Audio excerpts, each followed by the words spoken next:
এই সরো সরো সরো সরো সরো তো। ডাইটিং ফাইটিং এসব পরে দেখা যাবে।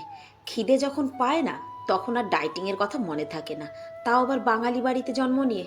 দূর বাবা, ডাইটিং করে আর হবে কি, যে কয়দিন বাঁচার সে কয়দিন তো বাঁচবই। আগে পেট পুড়ে খেয়ে নি। দুপুরবেলা এত কিছু রান্না বান্না, পেট ভরে না খেলে হবে? এক বাটি ভাত, একটি কাঁচা লঙ্কা, এক গ্লাস জল, তারপরে একটুখানি নুন। এরপরে কি কি আসছে দেখি, তারপরে না হয় ভাববো কতটা খাবো কতটা খাবো না। ও বাবা, এই দেখো, চেলা মাছ আর লাল শাক দিয়ে ভাজা হয়েছে। এইদিকে আবার মেটে আলু দিয়ে মাছ দিয়ে সবজি হয়েছে। উফ, এইসব দেখে কি আর ডাইটিং করা যায় বলো তো? একদমই সম্ভব না।